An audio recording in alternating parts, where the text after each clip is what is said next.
Turks, Cenk Uganik sparing with you guys. A bit of an excellent show ahead for you guys. So we've got international elections, we've got drums, we've got Desantis trying to rig elections in this country.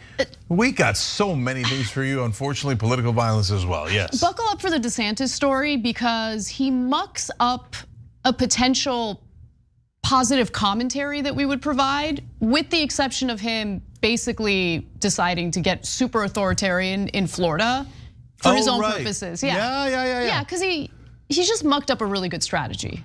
Yeah. Why'd you have to do it? Well, because he's DeSantis and he's a Republican and all that stuff. Very true. But you know, look, we are going to give DeSantis some credit on the show today. You know why? Because we're the fairest show in America. Okay, and then discredit. Okay, also because we're the fairest show in America. Totally. All right, forward. All right, well, we begin with a pretty terrifying story. It's still developing as we speak, but we'll give you the details as we know them at this moment. This morning, 2 staffers for Representative Jerry Connolly, a Democrat, were attacked at his district office in Virginia. So we don't know too much about the story, it's currently developing, but what we do know so far is that an individual entered the office at 11 a.m. this morning. The individual has been identified as Xuan Ka Tran Pham. And he is now in custody and faces charges of aggravated malicious wounding and malicious wounding. So 2 charges of malicious wounding for obvious reasons. There were 2 staffers who were attacked by this individual. So he shows up to the office, asks specifically for the congressman. The congressman was not there at the time. It's unclear exactly what transpired after this individual had asked for Connolly, but at some point afterward, he attacked Connolly's senior aide and also an intern who was on the job for the first day. Now both were brought to the hospital with luckily non-life-threatening injuries. And I'm gonna stop for comment because Cenk, I mean, we're seeing an uptick. We've been seeing an uptick in political violence. We don't know what the motive is yet in this case. What are your thoughts initially? Yeah, look, obviously the thing I'm most concerned about it is political violence. He came in with a metal bat. The reason that you have 2 similar sounding charges is one guy is malicious wrongdoing, the other one is aggravated because he hit him in the head with the bat. And so potentially serious damage there to those individuals. And the sorry state of our country, I was relieved that it was a bat and not a gun, because God knows how many people he could have killed there. So we keep having political violence over and over again. And look, the right wing doesn't want you to say reality, which is that it's about 89-1 in one direction. The one was that one guy who did the shooting at the Republican softball event. Other than that, it's almost all right wingers that are engaging in political violence. In this case, it's a Democrat that's attacked. Now, we don't know why this guy did it, and it is very likely political, but we don't know, is he right winger, deep right winger? Not at all a right winger, just a guy who's has mental health issues, etc. We don't know that yet. But look, one side keeps, and this is happening, by the way, with right wing governments all throughout the world. One side is willing to do violence, and the other side is not willing to do violence. And unfortunately, it gives the side willing to do violence some advantage because it scares the other side, and it makes them concerned about getting into politics. It makes them concerned about working in politics, etc.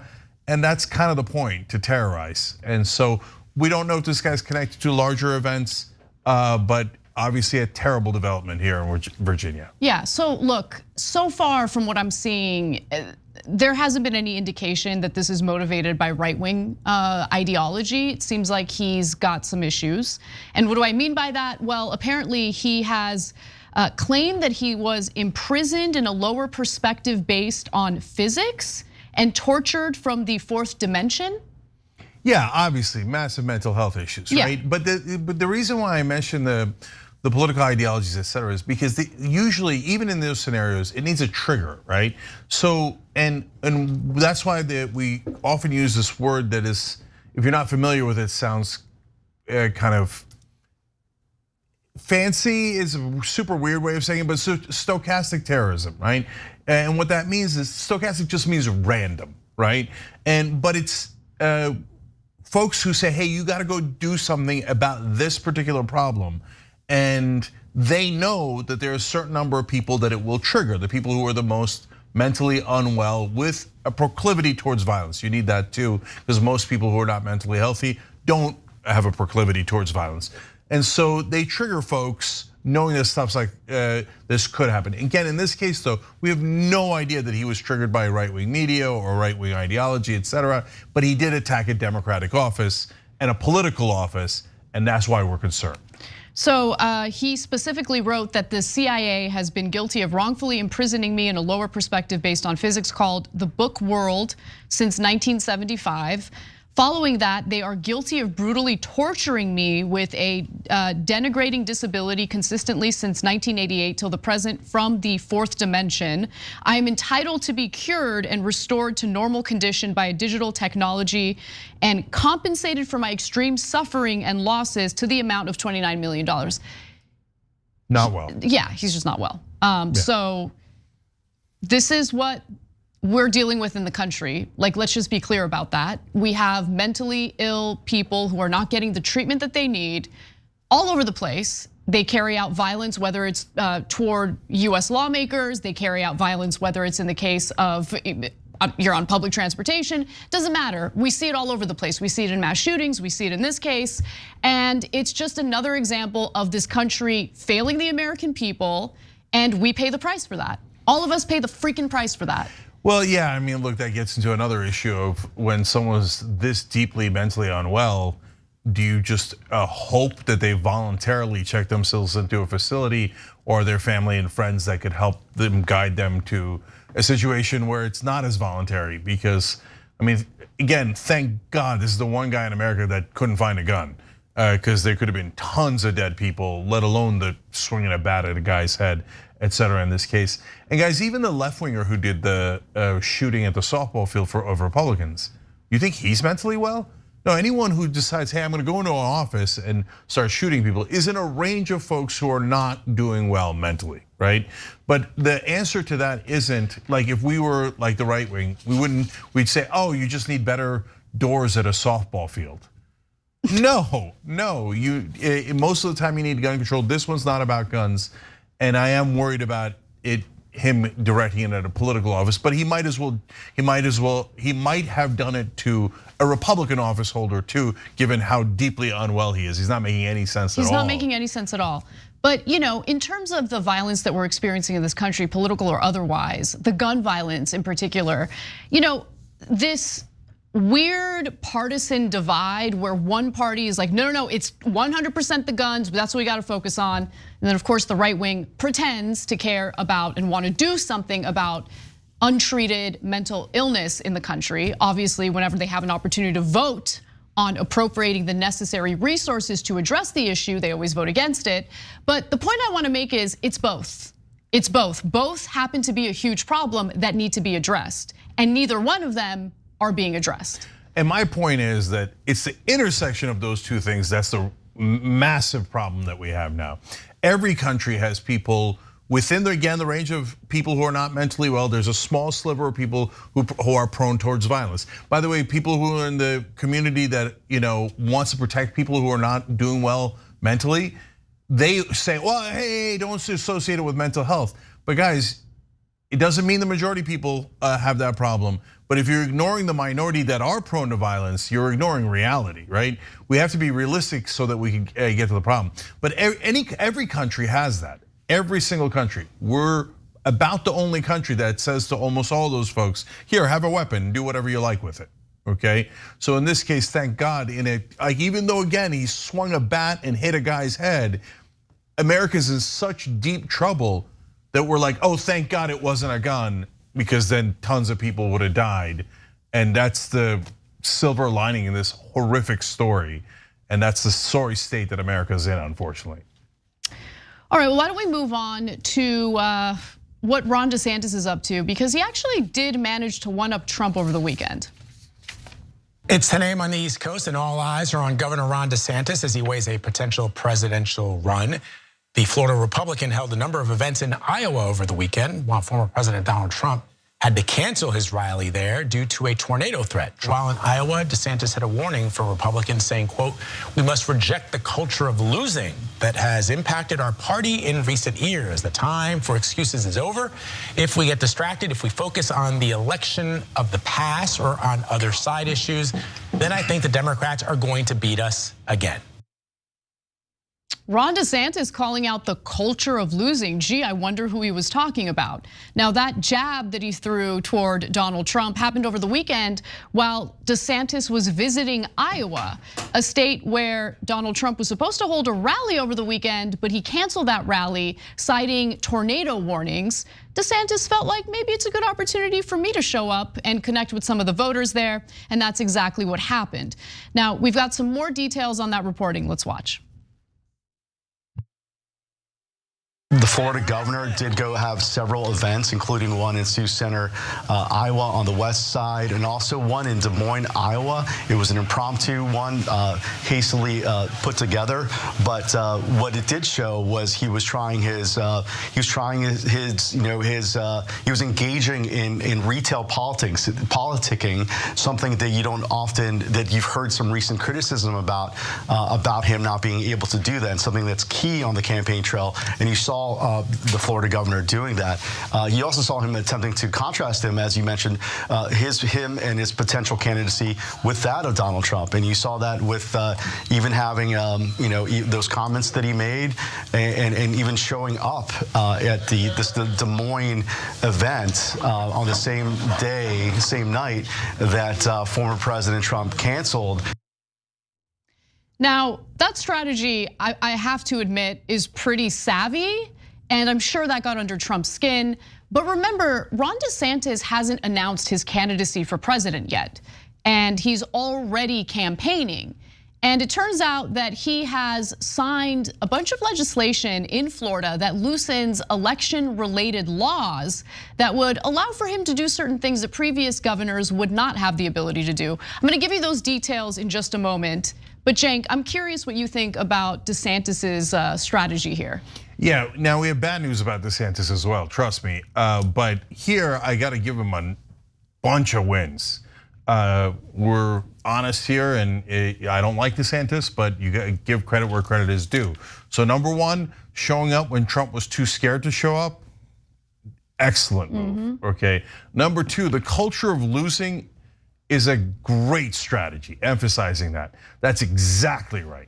So that's Trump's Achilles heel. Yes, I was just about to say that exact wording too. Right, yeah. and I'll tell you two interesting things. First, look guys, if you go after Trump in the Republican primary as a guy who's hateful, you're nuts. That is not going to work. That's the feature, not the bug, okay? So you wanna do that in a general election, that's a different story, also not that effective. But in a Republican primary, that would be the world's worst strategy, right? If you want to go after him for being incompetent, okay, getting better, okay? But the main thing is, look guys, whether you love him or not, because keep it real, the great majority of Republican voters love him. He's not gonna win, so it's your call, okay? And this is an old Democratic trick, but in this case, it's true, right? Or at least it's hopefully, potentially true, more likely to be true. Because the Democrats will go like, oh, Bernie Sanders is polling 12 points better than Hillary Clinton, but he can't win. And they'll just do propaganda wall to wall to wall. Everybody in media will say it, and so it scares the hell out of Democratic voters, and they will vote for Hillary Clinton or Joe Biden, right? In the Republican side, it doesn't work quite as well, but it is his only hope, and because they don't want to lose either. And basically what DeSantis is going to say is, if you don't like woke culture and you want to own the libs, you're not going to own the libs by losing, and all this guy ever does is lose. And so that there's a lot of truth to that. In fact, he should bring in the 6 bankruptcies, he should bring in all of his failures throughout his life, and that he's a spoiled little kid that got everything from his daddy and screwed it all up like he always does, right? So now DeSantis is onto a good and smart strategy.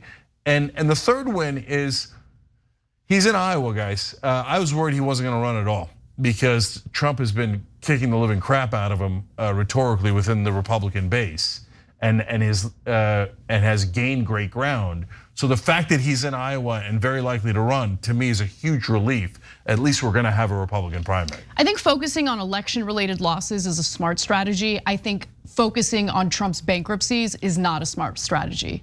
Because you gotta remember, when they see, meaning Trump's base, when they see Trump's financial failure, in a lot of ways they see themselves, right? Not necessarily in the context of being handed $400 million from Papa and then proceeding to go bankrupt several times. But remember, they might not be privy to those details. They might not even care about those details. What they don't like is being demonized for financial failure. And many of them are dealing with terrible financial situations themselves. So it's a great point, Anna, but that's why I would put the extra twist on it that I mentioned there briefly. But I would really emphasize it. If whether you're a Democrat running in the general election or a Republican in the primary, he's a spoiled little baby. His daddy gave him $413 million. He's not like you where, hey, you're having a tough time because your wages aren't high enough, and I understand you took the credit card debt, etc. No, he blew $400 million twice. Once from his dad and once from Jeff Zucker and NBC for The Apprentice.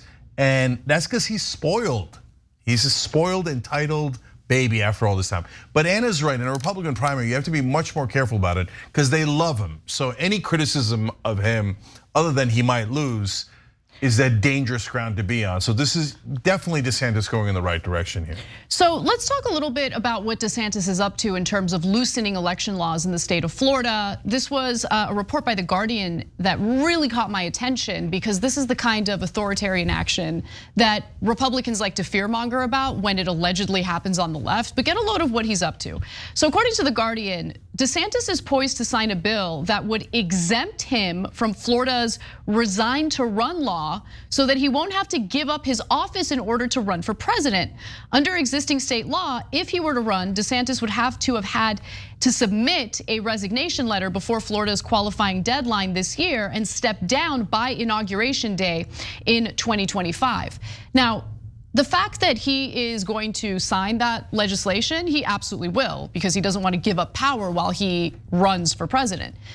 It's really a major disservice to the people of Florida, because running for president is no small thing. And to be sure, he's been focusing all of his leadership so far in this term on himself, right? Anything that might be politically expedient, that is what he focuses on. Yeah. And that, again, is a disservice to the people of Florida. Florida's dealing with issues right now, anything from teacher shortages, economic issues among the constituents there. We hear glowing headlines about Florida, but there are still issues that the constituents are dealing with that Ron DeSantis has completely ignored, neglected. Same with the supermajority of Republicans in the state legislature. They've really been working on his behalf by passing all of these politically motivated pieces of legislation in order to help his chances of winning the Republican primary. Yeah, look, I don't think politicians do much to begin with, so. Let's get rid of them then. Yeah.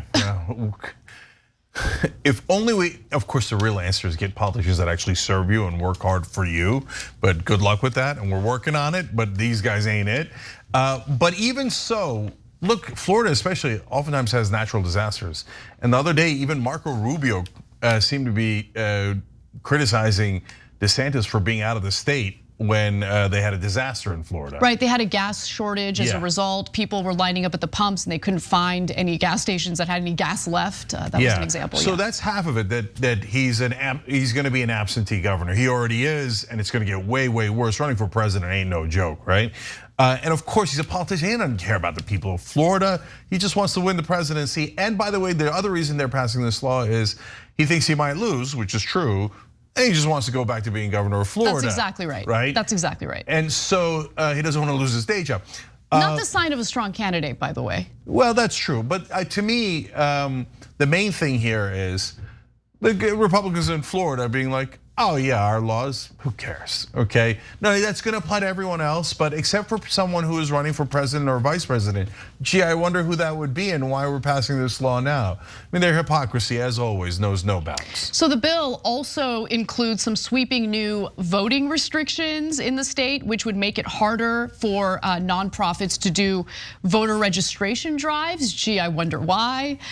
Some more details though, because there's a corruption angle to all of this, meaning he is looking to do away with some of the transparency laws and make some of his political activity opaque. For instance, Desantis also signed a bill last week that will shield records related to his travel from public view. The new law exempts all of DeSantis's past and future travel from disclosure under Florida's public records law, which was one of the most transparent in the United States.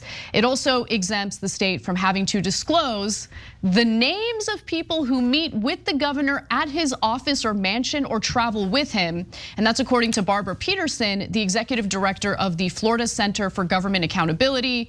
She's actually worked on transparency laws for more than 3 decades in the state of Florida. And when she was interviewed about this, she said, "It's unfreaking believable. It will be virtually impossible to hold this governor accountable without access to those kinds of records." So not only will the corruption take place, as always, the corruption is baked into our political system. It's completely legalized at this point. But if you want to at least be privy to the corruption that's motivating some of the decisions that Ron DeSantis makes, you won't be able to do that. Yeah, so she sounds like a good person. The only issue that I take with her is that it's unfreaking believable. It's the most believable thing in the world. The Republican majority in Florida is now basically put up a flag of corruption and saying, we will do anything and everything to get DeSantis elected and make sure that he's not actually serving as governor of Florida. We don't care about any of our previous laws, any of our previous principles. We're gonna violate them all. That sounds exactly like the corrupt politicians that we have today. I believe it completely. By the way, the main point of that law to hide his travel and his meetings, etc., is to protect the donor meetings that he's having. Because he's going to meet with tons and tons of donors who are all going to legally bribe him. And so he doesn't want a record of all the people that came to bribe him. And that's why he's having them pass this law. And of course, Florida Republicans are like, oh my God, we also get bribed and we don't want that record either. So yeah, sure, of course. Yeah, let's keep all of our bribes secret. And so that's the main reason why they're doing. By the way, limiting the voter registration drives. For the billionth time in a row, Republicans don't want more people voting because they know for a fact, and Donald Trump has said it publicly, that if everybody votes, there's no way a Republican could possibly win. It's insane. They know that they're the minority party. That's why they have a bag of tricks to make sure that they can trick you, limit you from voting, and doing everything they can so that that loudmouth minority can rule us all. When we come back from the break, we'll do yet another story out of the state of Florida, this time having to do with an educator, a 5th grade teacher who is being investigated for showing her students a PG film. We'll be right back.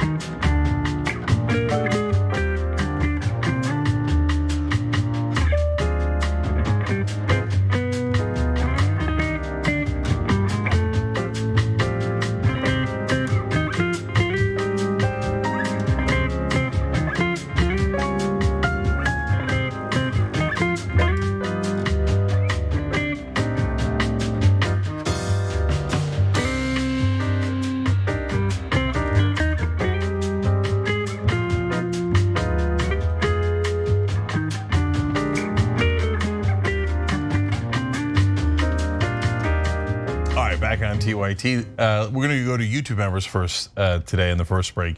Prince Altair became a member. I love that. Welcome. He did it by hitting the join button below the video on YouTube. You all could do that as well. You could also upgrade through there. You could also get gift memberships for others on YouTube too. We appreciate all of it. All right, Alyssa Burdick just became a member and says, thanks for all the work you do. Well, Alyssa, thank you, because you help us do this work. Without the members, it we wouldn't be on the air. Can I thank someone too? Go. I just want to thank one of our viewers, Alexis Sneed. I just received your package, which includes 2 different kinds of koozies. One features, why am I forgetting his name right now? The Zaddy. Kevin Costner. Kevin Costner. I can't believe, it's because I was thinking about the other koozie as well, which honestly has even more affection for me, and that's a koozie featuring Charlie. Oh, okay. You're the best, thank you. Thank you as well. Jen Slaughter wrote in, just subscribed last week, loving the bonus content. Oh, hell yeah. There you go, Jen. Yes, the bonus content's super fun. You crazy? Okay, so thanks for joining. Members get all the bonus content, okay? tyt.com/join. It's another great way to join. All right, John Ross said, on a good note possibly, Brandon Johnson was sworn in as the progressive mayor of Chicago. Yes, so Brandon was on this program before his election, and you can check out that interview. If you're a member, you can go back into our archives and find that. I think you'll enjoy it. Benjamin GL, see a lot of your super chats, including one I'm gonna read later. Just became a member, appreciate it. And wrote in, it's time to massively reform defamation law in the US that would solve so much of our political discourse. The actual malice burden applies to the powerful when it should apply to the powerless. Benjamin, that's a complicated issue. I'm not sure about reforming the defamation law because it really is necessary to protect most of the speech that the press has, except when Fox goes over the top and as actual malice is lying on purpose, etc. But your point about how the powerful and the powerless are treated differently is true throughout both the laws and the application of the laws. So it's a great point. Shelby H says, my legal assistant works remotely. She emailed that she couldn't work because there was an active shooter in her town. She had to go take cover at 29 weeks pregnant, and her husband is a cop. It's nuts. Yes, all over the country, you guys will all have to deal with it. And if you vote for Republicans, I'm being honest, this is the one issue where it's super clear between Republicans and Democrats. You're gonna have more guns, more shootings, more assault weapons. That's just a fact. So I don't want you to get used to it. I want you to do something about it. Double O also just became a member. Hey, Jen and Anna, thanks for the discussion on last Thursday's post game. The paradox of the free markets versus monopolies was bugging me. Wish I had more discussions like that in my life. Oh, thank you. Have a great night. That's a great comment. I love that comment. I enjoyed it. I really enjoyed that conversation. Yeah, and I love that you care about it. And I love how smart our audience is. And thank you for getting something out of it. That's in the bonus content too. We'll be back.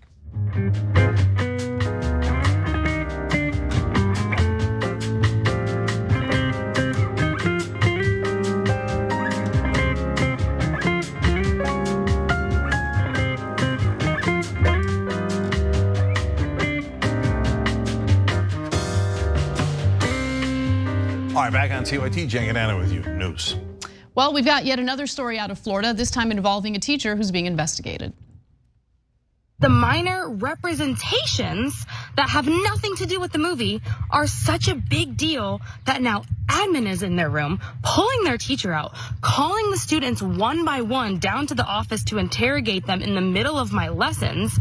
And now there is an investigator from the Florida Department of Education coming to pull my students out of class again to investigate them individually.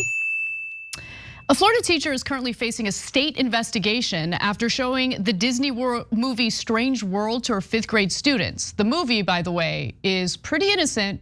It's rated PG. Let's hear more from what she has to say.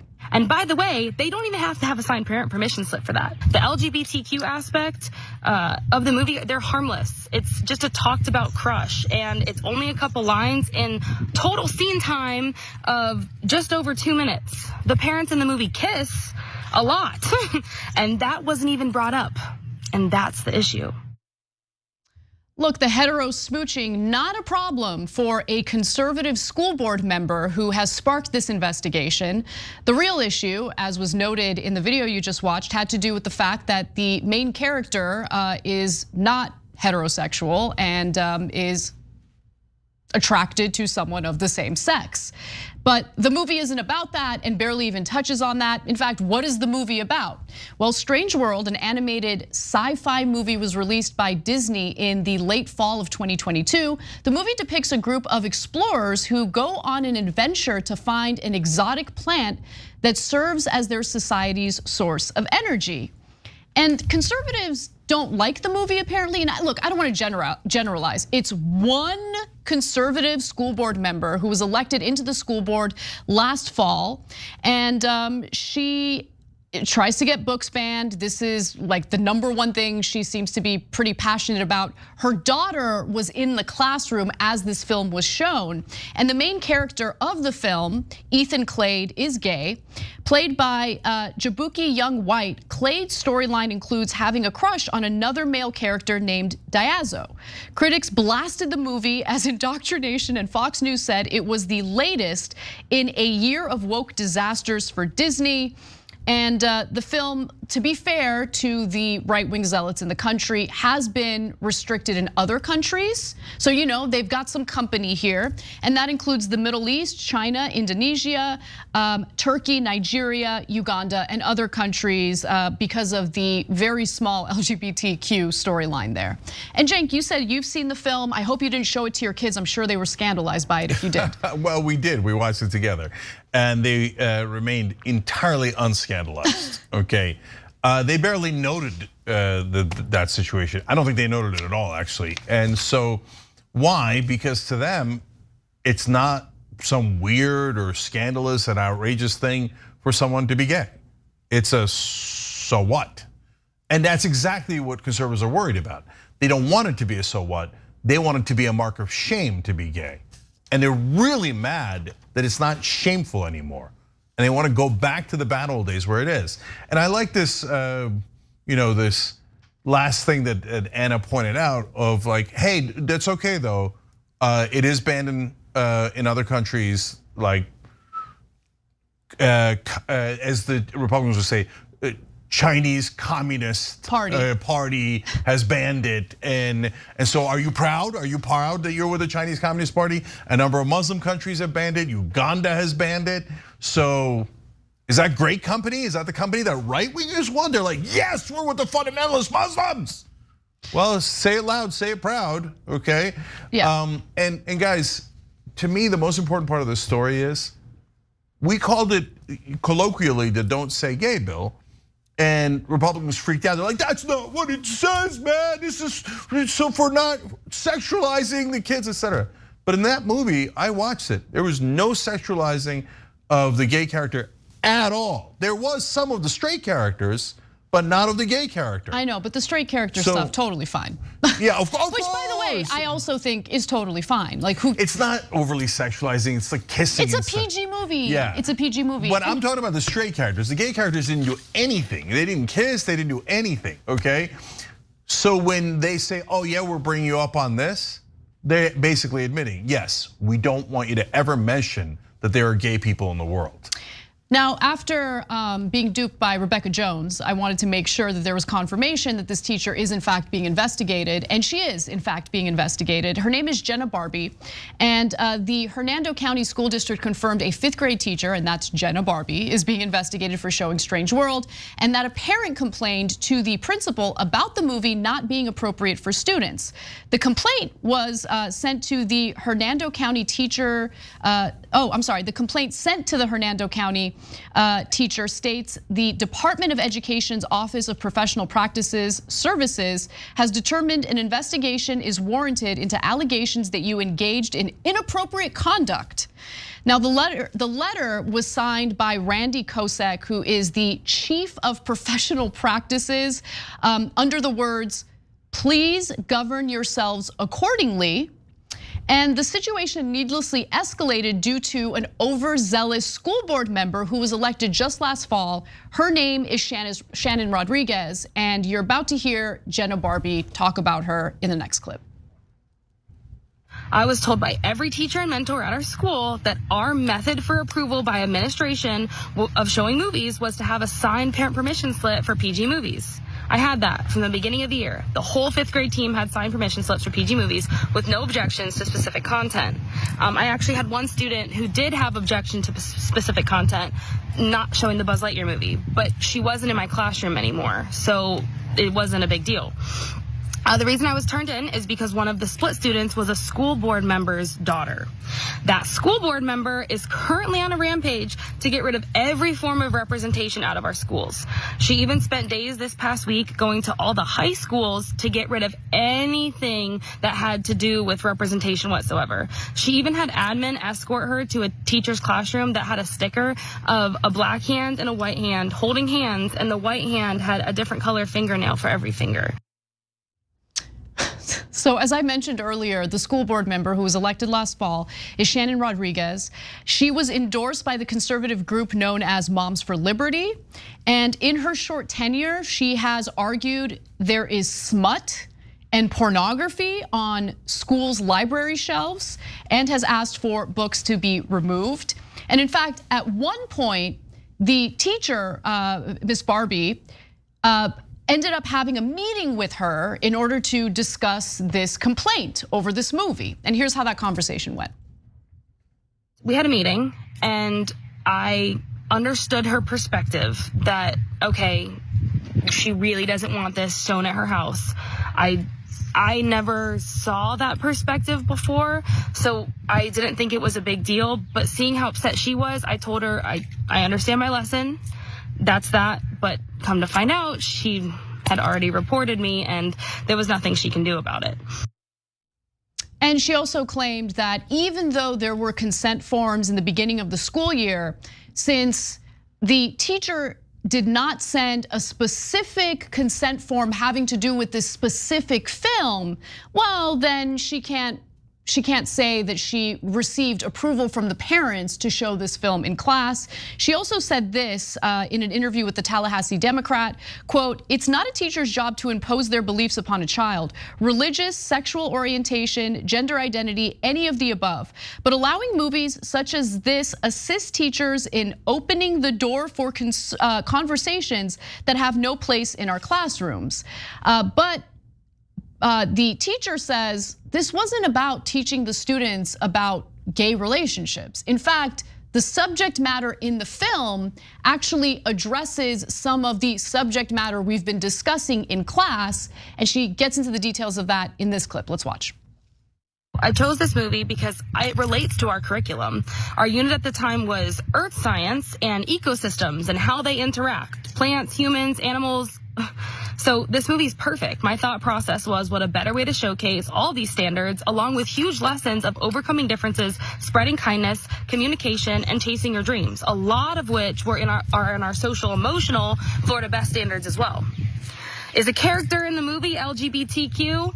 Absolutely. Is that why I showed it? No. I have a lot of 5th grade students who have come to me this year, long before showing this movie, talking about how they're part of that community as well. You know, at a time when Florida, as with many other states, is facing a pretty severe teacher shortage, I think it's great that the officials there are spending their time micromanaging the educators and putting them under investigation for showing their students PG films that have to do with the subject matter that they're teaching in class. Really great use of resources there, guys. So if you notice, the conservative critic there is like, oh, it brings up sexual orientation. But every movie that has straight couples in it arguably brings up sexual orientation because they're just straight. So they're admitting it every time accidentally. Like, straight people are okay. Anyone who's LGBTQ in any way, shape, or form is not okay. We don't want our kids to even know that they exist. The very fact that a teacher could expose our kids to the idea that there are gay people in this world, to us, is unacceptable. Don't tell me you're not about hate. Don't tell me that, because you're telling me with your actions that you're definitely about hate.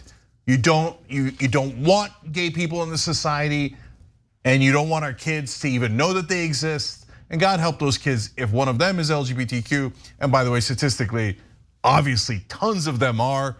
And they're saying, no, you must teach them hatred. Only thing that is acceptable is straight people.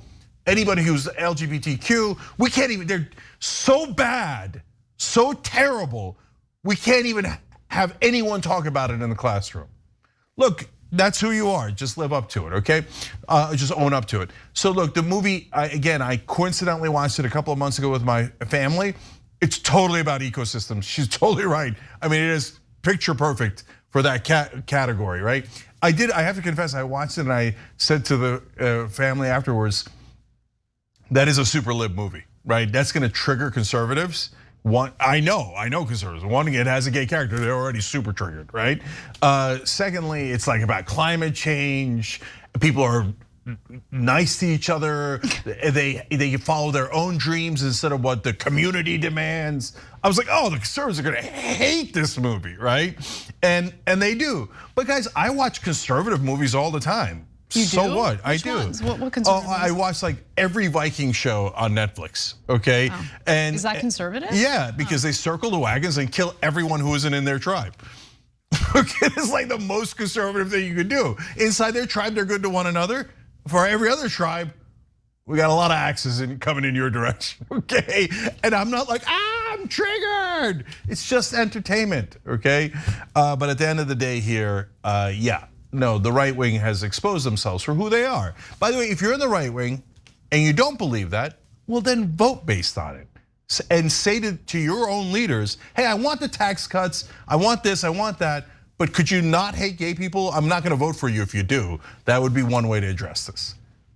When we come back from the break, pretty big story in the Los Angeles Times in regard to frontline workers who are doing outreach for the homeless, but they're paid so little that they can't afford housing themselves. We'll give you the numbers and we'll tell you all about the issue when we come back.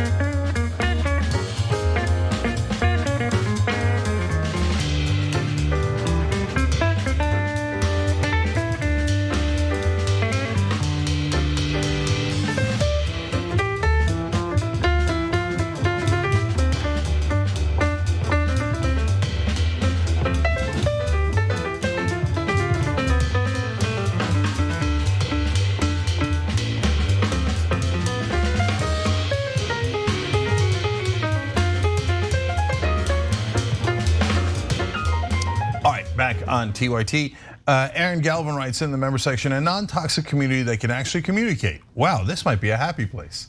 Well, we try our best. The news is not always happy, to say the least, but we try to cover it in a way where we are all singing together, looking after one another, and having a positive attitude. Aaron, thank you for joining that community. You make it possible. The Throat Goat Dragon says, Republicans want to intimidate people. It depresses turnout and helps them win elections.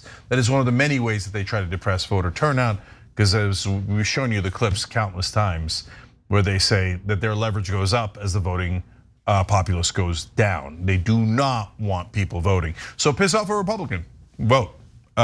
Shelby says, one common theme that comes to mind in every story these days, we need Medicare for all so people can have access to the help that they need. Ding, ding, ding, ding, we have a winner. That is exactly right. By the way, if the Republicans, I should say that in every story, Shelby. Great point. $100 Blue Apron gift card. Email them at rewards@tyt.com.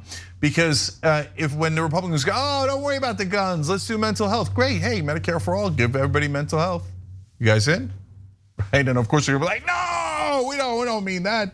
First you have to pay our giant companies the ransom first.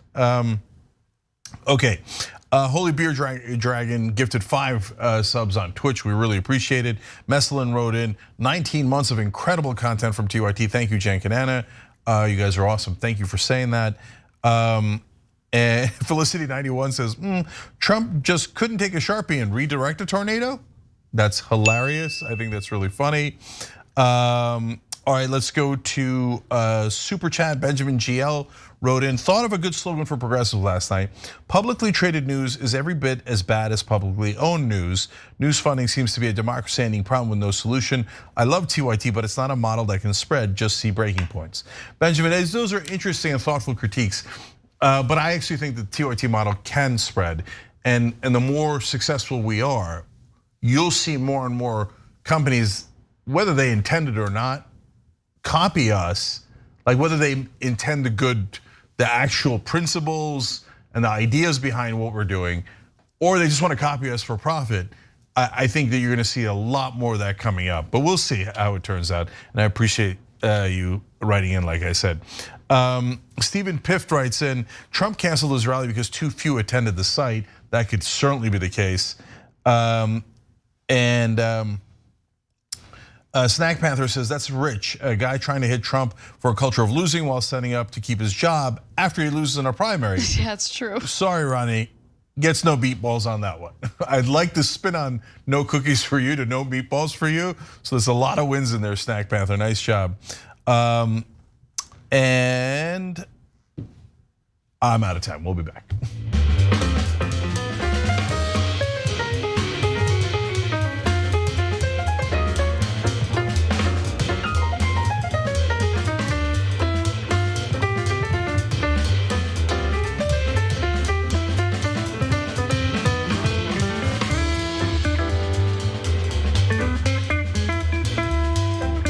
Back on TYT, Jank, Anna, and Jim with you guys. Jim Strum just became a member. Scotty B gifted 5 Young Turks memberships, which we appreciate. And Jason Ziha, who's a YouTube member, made a really interesting point. Why didn't Trump just have that tornado nuked? Could have solved the problem right there. He did consider that option in his first term. Let's hope there isn't a second one. All right, Anna, what's next? All right. Frontline homeless outreach workers in Los Angeles are not making enough money in their salaries in order to afford housing themselves. And that's according to a new report done by the nonpartisan RAND Corporation. Let's get into the details and then talk about just how much these organizations are funded and how much money rises to the top but doesn't make it to the actual people doing the work. Now, researchers estimate that the workers need to make $64,000 annually just to afford a 1-bedroom apartment or $82,000 for a 2-bedroom. Instead, they make about $40,000 to $60,000, spending a large portion of their income on rent with very little money left for other necessities. Now, we live in Los Angeles. You definitely need to make at least the amount that's specified by this RAND study. And what's leading to this is, what this is leading to, I should say, is burnout and high turnover among these organizations, either government agencies or nonprofits dealing with the homeless crisis in Los Angeles. Low pay places financial, emotional, and health burdens on workers already facing hazardous and stressful conditions. It's interesting that it's referred to as hazardous when it's convenient, because it is hazardous. You're dealing with people who have severe mental health issues in some cases and might be going through an episode. You're dealing with people who might be on some pretty, gnarly drugs that compromise their ability to control their impulses. And so this is a very difficult and important job. I really want to be clear about that. They eventually leave for other careers, creating staffing shortages that ultimately affect the quality of care given to people experiencing homelessness. And RAND looked into these nonprofits, but of the organizations that is funded by the county and city of Los Angeles is a government agency known as the Los Angeles Homeless Services Authority, or LAHSA. And I want to get into the details about how they spend their funding in just a moment. I think it's really important to dissect the way they deal with the financial situation within that organization. Before we do though, Cenk, any thoughts? Yeah, well, you might not be doing it right if the workers that you have that are supposed to address homelessness don't get paid enough to the point where they might become homeless themselves. That would be deeply counterproductive. And some of them have to live all the way out, like a couple of hours from LA. Some of them now are struggling with having their own apartment for sure, as they explain in a number of instances. There's a little bit of a hero in this story at some point. But guys, overall, the big picture here is tons of cities, including LA, spend a gargantuan amount of money on trying to address homelessness. I'll tell you how much. Yeah, and homelessness only goes up. So we are misdirecting the money. The money is not being spent right. That is for sure. 1000%. And if you care about any of it, so maybe some of you only care about the money, maybe some of you care about the homeless. I hope you care about both, right? Because it's our money and those are folks we need to help. For all of you, you have to care, wait, are we doing this right?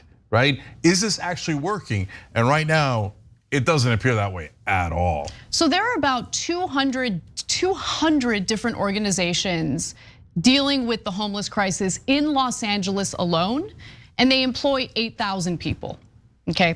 And the County of Los Angeles spends $3 billion a year on homelessness, $3 billion.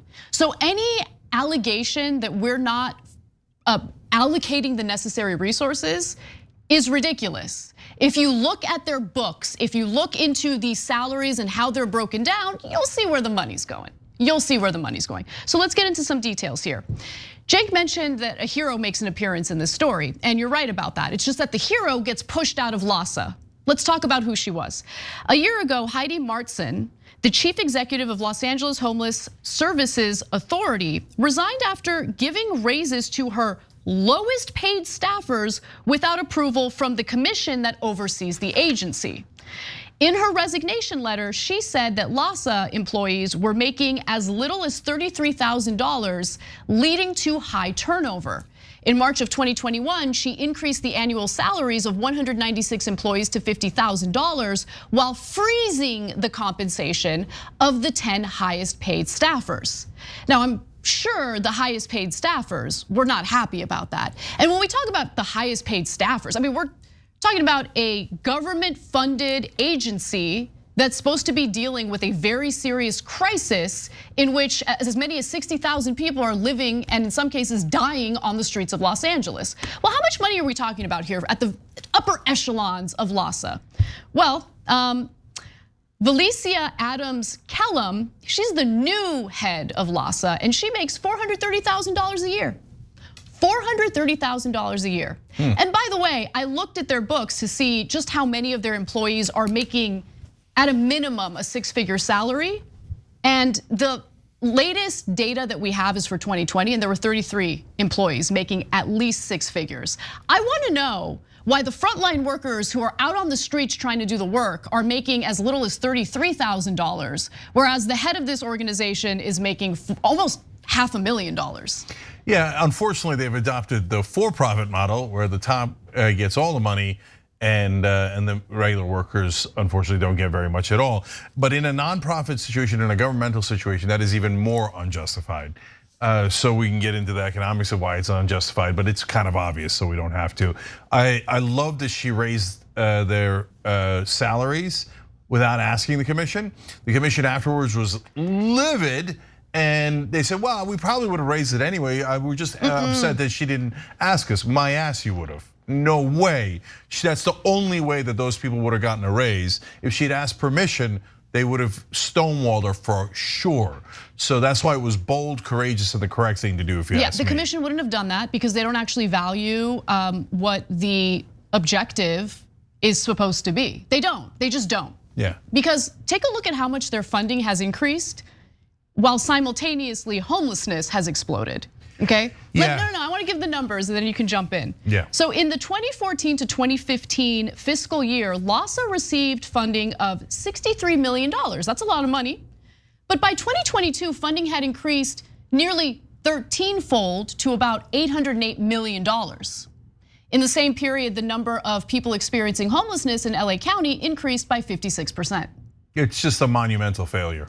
And that data is from a lengthy report that McKinsey did. And maybe you don't trust McKinsey. I actually thought they did a pretty good job with this report, but I wanted to confirm that $808 million figure. So I went to LAHSA's website, and here's what their website says. Let's go to graphic 8. LAHSA coordinates and manages over $800 million annually in federal, state, county, and city funds of programs that provide shelter, housing, and services to people experiencing homelessness, except they don't hit their goals. And I'll tell you what I mean by that in just a moment. They don't even come close to hitting their goals. But Cenk, jump in. Guys, if the funding goes from about 60 million to 800 million, and homelessness doesn't go down, but it goes up by a giant number, 56%. That's such a monumental failure. You have to almost rip the whole thing up and start over again. And by the way, that would probably do us a world of good, but if you have to have an excellent manager, I'm not even sure they have to be excellent. Maybe they're just good would be enough, because Jesus, $3 billion. I cannot imagine a world in which I couldn't solve the homelessness problem in LA with $3 billion a year. That's insanity, insanity. Can you build enough homes with $3 billion? Yes, there's 1,000 things you could do with $3 billion a year, except it's mainly going to apparently salaries of the top end of these folks. And by the way, when I ran for office in the LA area, I would often hear people telling me that, hey, you know what? For a lot of the establishment Democrats, the best scam they have is going to run one of these homelessness organizations. 1,000%. That's why there's 200 of them. And I said, receiving $3 billion a year to do what? What have they done? LASA was caught throwing away perfectly good food that was meant for the homeless. They just threw it away. That was part of a local news investigation. They also are supposed to count the number of people living on the streets every year. Last year, they claimed that there were no homeless people in Venice. I mean, I'm not kidding. If you've ever been to LA, that's the most comical, ridiculous thing you could possibly hear. Okay, look, one more thing about the raising the employees' salaries. 33,000 in LA is 100% unlivable. So let me give you a sense of context. When I moved here a little bit over 20 years ago, I was on a 1-bedroom apartment. It was so crappy that I moved eventually because my car got stolen. There was blood in the hallways, etc. And that used to be $1,000 for a 1-bedroom apartment. Now that's about $3,000 or $3,500. Well, let's say that take the lower number, 3,000. That's 36,000 right there just for your rent for an apartment where you might bleed out. Okay, so how the hell are they supposed to live on $33,000 a year? And they're the ones that are actually going and dealing with homeless folks. A lot of times when I volunteered in organizations and etc.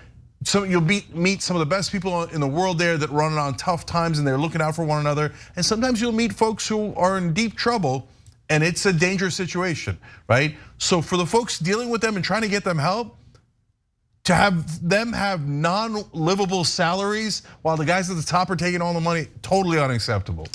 Now, the Department of Housing and Urban Development has done an audit of LASA because they're like, you guys are taking in a lot of money. What's going on here? Well, here's what they found.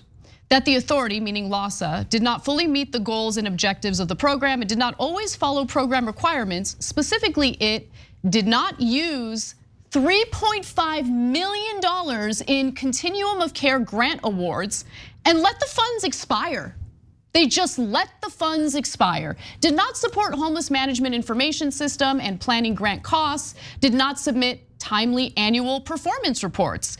And there might be a good reason for why they didn't do that. Let's fast forward to graphic 12 here.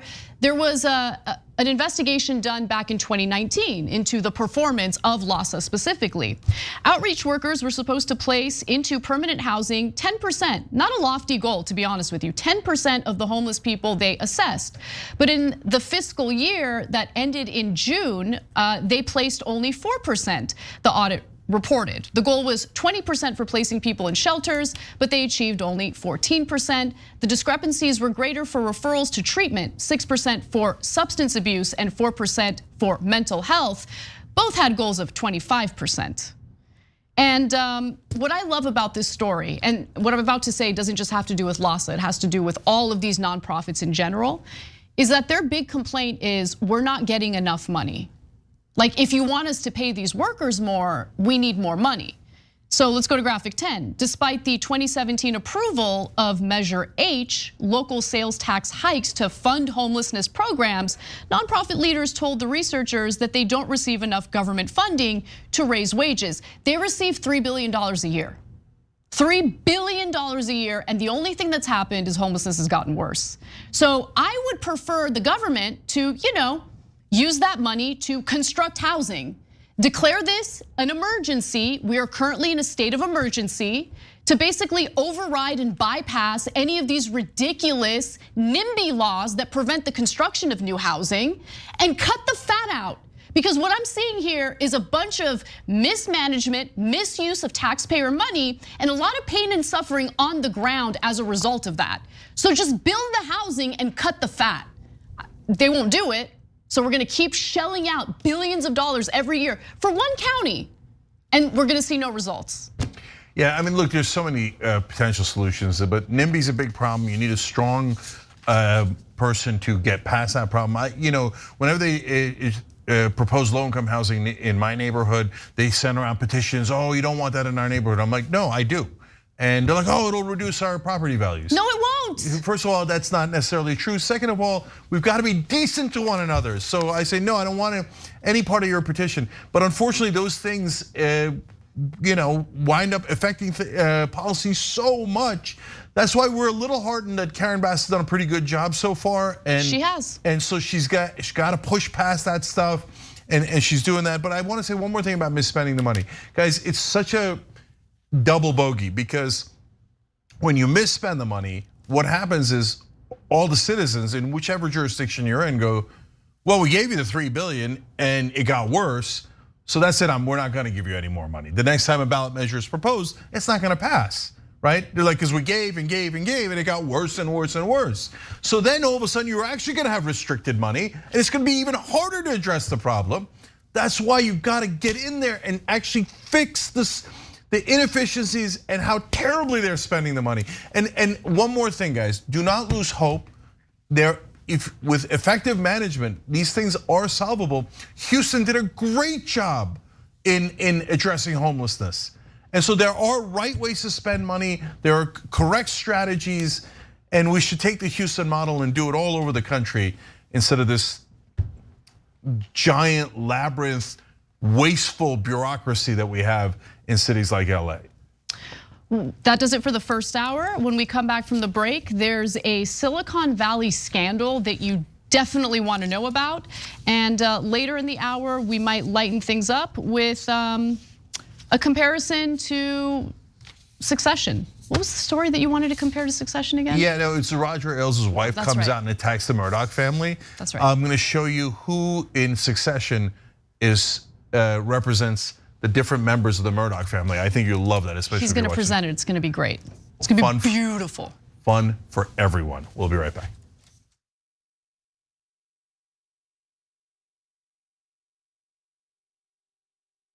Every day, the Young Turks delivers 2 hours of solid, fact-based, timely news and progressive commentary on all the day's most important stories. We keep our viewers informed while also providing perspective and insight on the news we cover, so you understand not only what's happening, but also what's happening behind the scenes, the stories behind the stories. We play musical chairs and put these children in one awful detention facility to the next. That's what's happening at the border. The things that got him banned, he's still spreading. So presumably, I think it's reasonable to say that if you allow him back on the website, he's going to do it again. Any legal voter that we deem not willing to vote for my side shouldn't vote because it'll replace me that's supposed to vote for my side. That's not how voting works. That's not how democracy works. And while many people following today's political news can get discouraged about the direction of the nation and the world, that's not us. At TYT, we're genuinely optimistic about the future, and with good reason.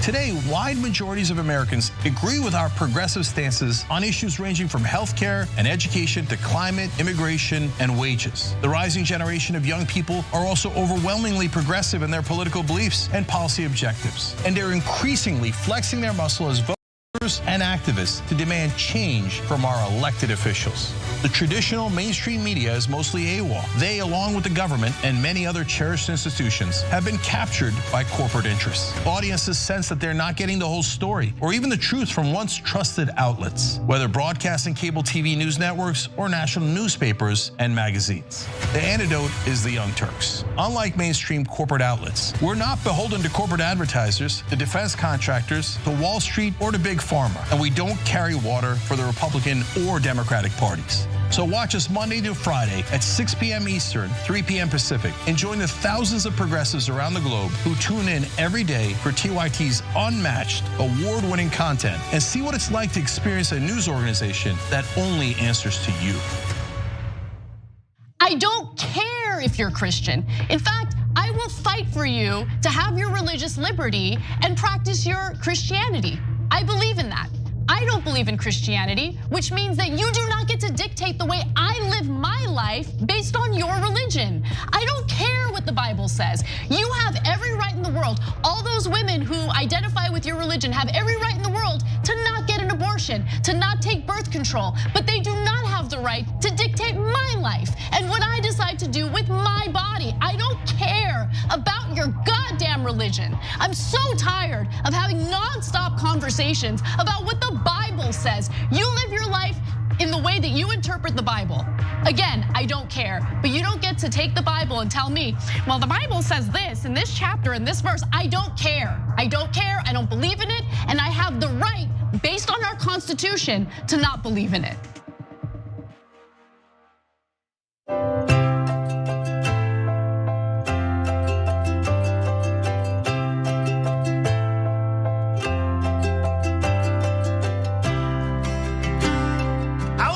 Walking the dog on the White House lawn, would that be?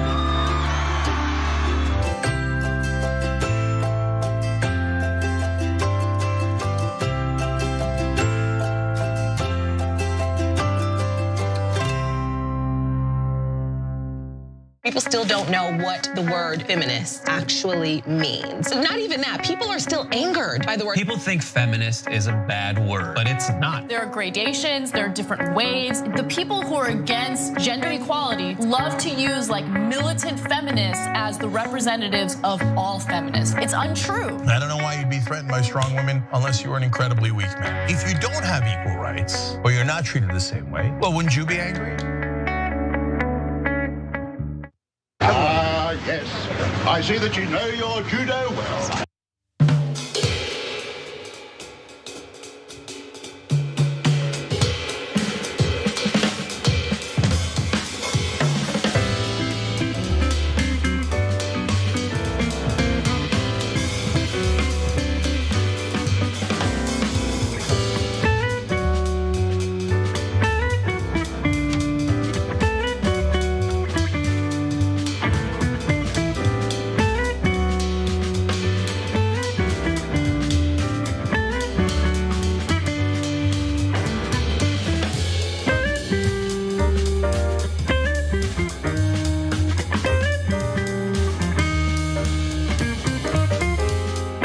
Back on TYT, Cenk, Anna, and the Voodoo Kudzu podcast. So they've become a member. Appreciate it. Welcome. Did there. Nice plug. Okay, yeah. Athletes LLC does it all the time. It's smart. Anyways, you can do likewise by hitting the join button below the video on YouTube, and I see it even sticks in my head. Okay, or tyt.com/join wherever you are watching this show. All right, Anna. Let's do some sports. Believe it or not. NBA player Ja Morant is facing massive backlash and criticism, and he's potentially in huge trouble with the NBA because he got caught brandishing what appears to be a gun in a social media video for the second time in 2 months. Disaster. So if you're not a basketball fan, there's a brief summary that I'll give you on this story. So Ja Morant is a 23-year-old guard for the Memphis Grizzlies. He's a really good, talented player. The Grizzlies were recently eliminated from the NBA playoffs, though, by the Lakers. So the season is over for them. But Morant specifically is a very successful player, especially given how young he is. He was named Rookie of the Year in 2019. He was selected for the All-NBA second team in 2022. And he was selected for the last 2 NBA All-Star games. His inclusion in the All-NBA second team basically means that he was one of the 6 best guards in the league that year. Now this weekend, a video surfaced showing Morant holding what appears to be a gun in an Instagram live stream that went viral. So you see it in that image. That does appear to be a handgun. The video was recorded by his friend Devontae Pack. It's unknown when or where exactly the video was filmed. So there is a possibility that that was filmed around the time that the initial video that got him in trouble was filmed. And then, because if that happened before he got in trouble for the first video, I think that changes the equation a little bit. If he decided to appear on camera holding a handgun again after he was previously in trouble for the same thing, like, what are you doing? Like, what are you doing? Why are you doing this? You're so talented, you've got a bright future ahead of you. Just don't be dumb, and doing this would be incredibly dumb, especially if he did it after getting reprimanded the first time. So, Cenk, so far, am I doing well? Have I bungled the story? No, okay. Terrific. All right, I'm gonna give you more details, including how much money you might lose because of that 1 second in that video. and how the right wing, at least some portions of it, are jumping to his defense, which I actually find to be somewhat principled. So first, I think this video was a mistake. So they showed it for a second in the video, and then they turned away in a panic, realizing, so he wasn't trying to rub it in people's face. Oh yeah, I'm gonna put it in a second video here. I don't think, but still, was it careless and disastrous? Yes. Now, and there's another big difference between the first infraction and the second one. The first one was he was in Denver playing an away game. That means he took the gun on an airplane, which is illegal. It was illegal in a couple of different ways. This one is at home, so not necessarily illegal, which leads one of the Fox News hosts to say, hey, he's got his Second Amendment rights, right? Well, this is my question, and I know that it probably varies state to state. Are you allowed to just like brandish a handgun like that? I mean, it's so incredibly dangerous. Look, I'm just gonna keep it real. What concerns me about it is he's a black man in a car brandishing a handgun and being super loose with it based on what we saw in that split second. That could get him killed. Oh, totally.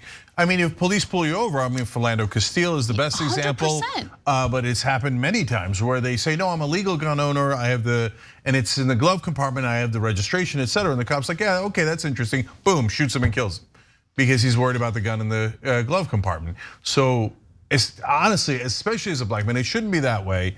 But you gotta be super careful. He don't look super careful at all. So this is gonna cost him a ton of money and it could cost him even more. It's a terrible idea any way you slice it. But yeah, no, you can't brandish weapons all the time, depending on the state, right? So in Texas, many other places, you don't need a registration. You don't need, it doesn't have to be concealed. You could just walk around. We've shown you tons of pictures. They're walking to Walmart and Target and the local grocery store. They got assault weapons, et cetera. But guys, whether it's fair or not fair, and it's definitely not fair, if you're a white guy walking around with an assault weapon, cops aren't gonna shoot you, okay? If you're a black guy in a car and you're playing with a gun, your chance of getting shot are super high, right? And so that's the other disaster here. But now let me talk about the financial disaster. So if he made the All-NBA team, and he's one of the best players in the league, so he probably would have made it, but for this, that's the theory. In his contract, he would have gotten an extra $39 million. Oh my God. Okay, so that's gone. And I'm hearing now that Nike has dropped out. They were a sponsor. That's $12 million. That's gone. Okay, and now Powerade, another sponsor, might drop him, and that's another $8 million. Okay. Wow. So I mean, this is all happening real time here. So that's the latest info I have. But that's about combined. That's about $60 million for messing around. And stop playing with the gun, man. It's not that complicated. $60 million playing around with a gun was worth that much to you? And look, man, just please grow up for Christ's sake. And like we said, it might even be worse if you start showing that around town. So as we mentioned, he did get in trouble back in March for a similar thing. Some of the details are a little different. So he was punished for doing this in March. In March, he was seen holding a gun at a nightclub in Colorado, as Cenk mentioned. He got caught doing this because he posted it on his Instagram live stream, which that's another part of the story that blows my mind. Like the oversharing on social media. And maybe it comes with maturity, but stop doing it. It's just not smart. Now, an investigation confirmed that the gun was not his own, the gun that he was caught with in March. The NBA ended up suspending him for 8 games, and Morant spent some of that time undergoing counseling in Florida. When he returned, this is what he told the media, quote, "I went to counseling to learn how to manage stress, cope with stress in a positive way instead of ways I've tried to deal with it before that caused me to make mistakes. Obviously, I've made mistakes in the past that cause a lot of negative attention, not only to me, but my family as well, my team, the organization, and I'm completely sorry for that. So my job now is, like I said, to be more responsible, smarter, and don't cause any of that no more." So he said that seemed like he had learned a lesson. Now, after the Grizzlies' recent loss to the Lakers, Morant said once more that he's working on self-control. This is his quote, I've just got to be better with my decision making, Morant said after the 125 to 85 point loss to the Lakers on April 28th. That's pretty much it. Off the court issues affected us as an organization pretty much, just need more discipline. So he has some self-awareness, which is a good thing. It's just that he's got to follow through on what he knows he needs to do in order to keep things straight. Look, at the same time, I don't want to paint him as like some oh shucks, innocent guy. He's 23. Like, no, I did a lot of dumb things when I was 23. Yeah. I totally get it. At the same time, I'm gonna tell you one more thing that's gonna make you not like him so much. I mean, not that we liked him in what he's done, but it feels like dumb mistakes from a young guy, right? But he had a high school recruit over at his house. They got into a fight when they were playing basketball in the backyard, and he came out with a gun. Oh, come on. What are you doing? Come on. What are you doing? Why are you brandishing a gun with a high school kid? Are you nuts? And so he's got to get his head straight, man. Because that is. And then, by the way, it's not just cops. Other folks can shoot you if you're showing everybody a gun, right? So this is a disaster in the making. One last thing on the finances. He's probably going to get a very significant suspension at the beginning of next year, which is going to cost him a ton of more money, in the tens of millions potentially. So this thing could get up all the way to $100 million that he loses. I mean, he hasn't lost all that yet, but he's lost a giant chunk of it already, and he's on his way to losing more of it.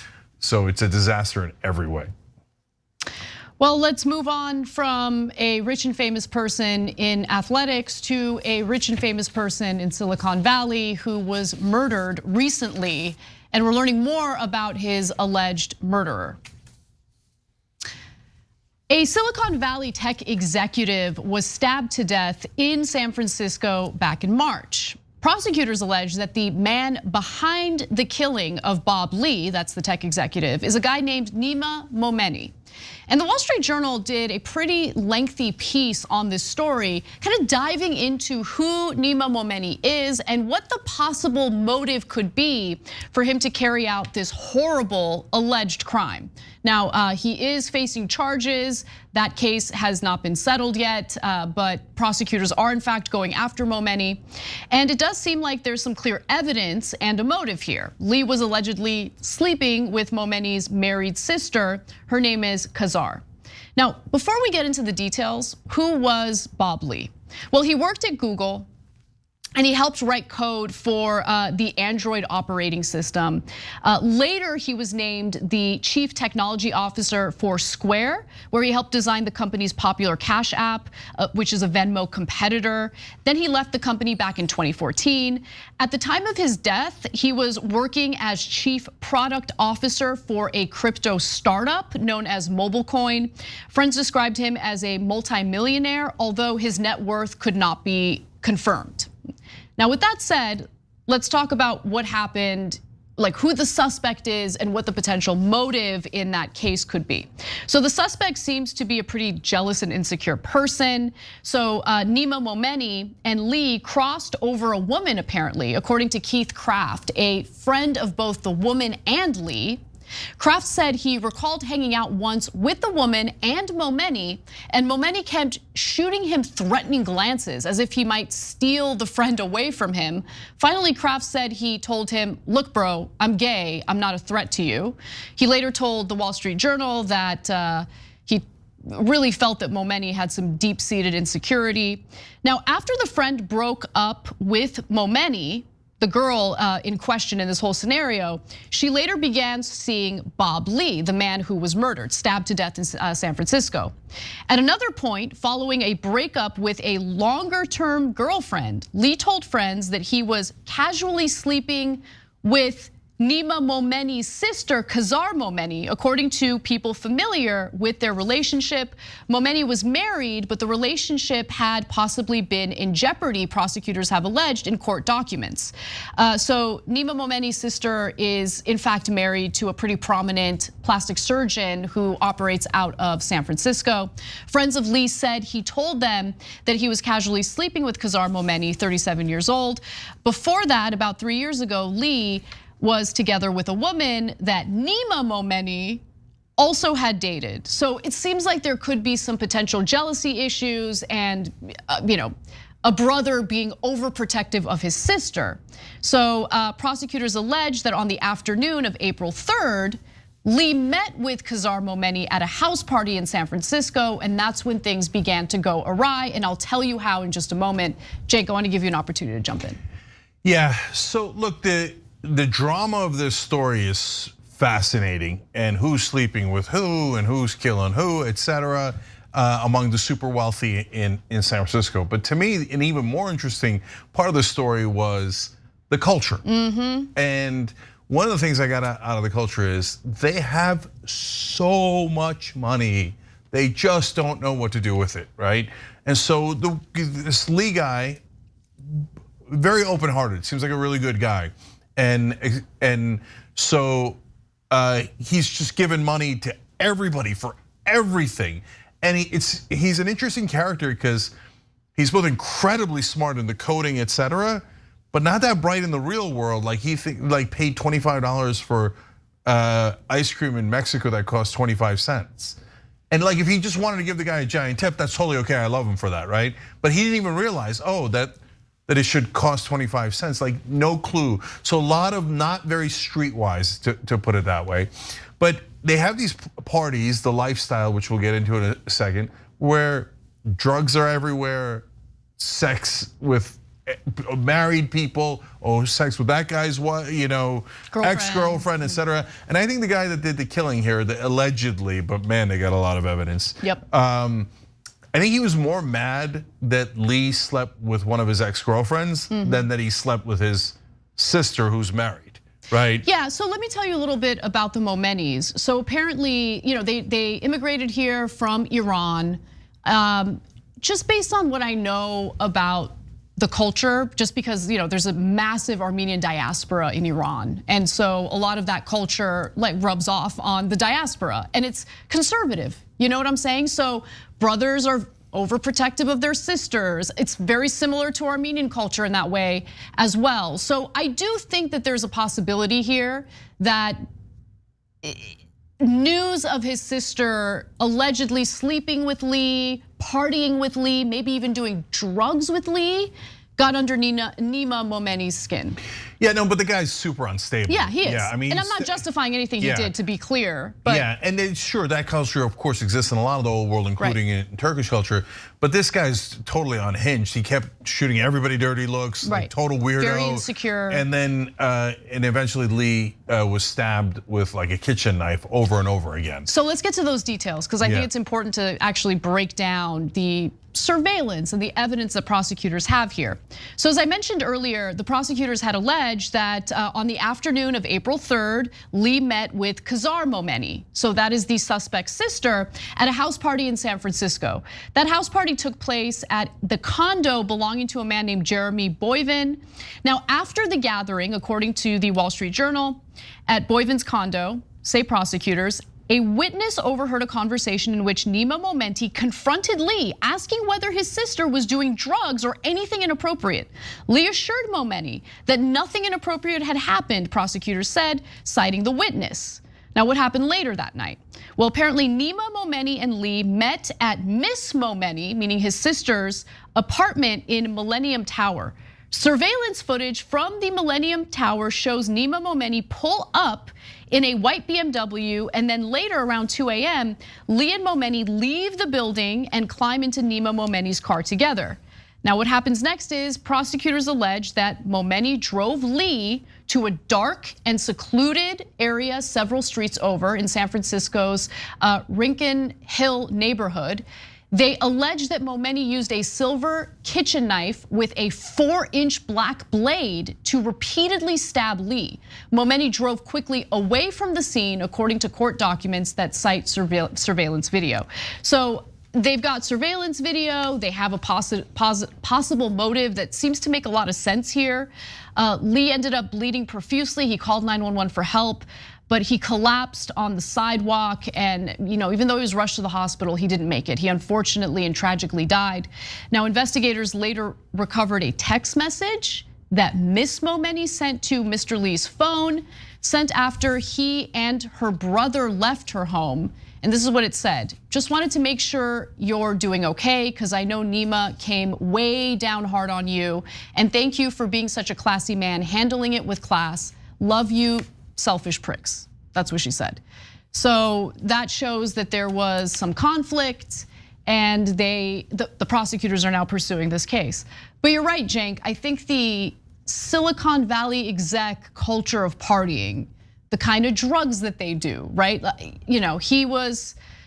Bob Lee was found to have drugs in his system on the day that he was murdered, or the night that he was murdered. The autopsy report revealed a number of drugs, including cocaine and ketamine, according to the San Francisco office of the chief medical examiners. In a particularly disgusting twist to this story,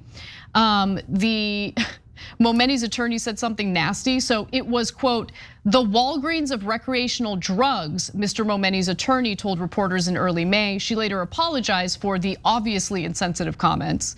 But his friends were very concerned about the crowd that he had been hanging out with and partying with.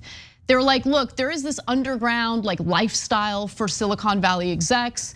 They sleep around, they share partners, they do all these drugs, but it's almost like a circle of trust. Bob Lee, according to them, had kind of moved on to seedier territory, and they were concerned about that. Not in what he was doing, but in the people that he was consorting with. And of course, all the things that we're telling you here, the affairs, the drugs, the murder, et cetera, has to be proven in court, right? But there does seem to be a lot of public evidence too that backs all of this up. Look, Lee, there's one other thing I got out of it. So Lee's apparently a great coder, and then he winds up having so much money because of Silicon Valley. You just stumble over millions of dollars. I've now read. Is it really that easy? Well, I don't know if it still is, but over the last 20 years, there's a guy who sells Persian rugs, there's a guy this, that, the guy who was selling diapers, and next thing you know, 20 million, 500 million, 40 million. There's so much money being made there, you almost accidentally can get super rich. And so, but not in this case, because he's apparently talented according to all the reports. But then he winds up having so much money, he winds up becoming an investor. He even invested in SpaceX, et cetera. But so on top of, and I've heard not just in the printed stories, but in circles in the business community that almost, well, I don't want to say almost everybody, that's probably too much, but a ton of executives that run these Silicon Valley companies are microdosing at work, okay? So then that made me, and you read Lee's story, you read other stories, they have so much free time. That's the thing that makes me want to pull all my hair out, right? They're constantly going on massive vacations, barely working, partying all night, partying all day, et cetera. So I know this is kind of a funny thing to get out of this story, but when they describe what they call the lifestyle, I was like, so these are the guys that tell us all the time that, oh my God, the very rich, they deserve it because they work so hard. You regular folks, you wouldn't know about working hard. Are you kidding me? Regular folks actually have to have 2 jobs oftentimes to make ends meet. And you get a minimum wage, you're getting $15,000 a year. These guys spend $15,000 a night without thinking twice about it, right? So a lot of folks barely working, high most of the time, having sex with one another. And in some ways you could say, hey, that's living the dream, right? I mean, that's the American dream for a lot of young guys as they see that, right? But don't tell me that, oh my God, taxes couldn't be higher, we shouldn't have any regulations, because these are the masters of the universe and they're the hardest working people in the world. No, when you actually just lift up the cover a little bit, you see that ain't what's happening at all. When we come back from the break, we'll hear from the wife, or widow, I should say, of Roger Ailes and how upset she is with Rupert Murdoch.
back on TYT during the social break here. Athletes LLC, previously mentioned, writes in, bro.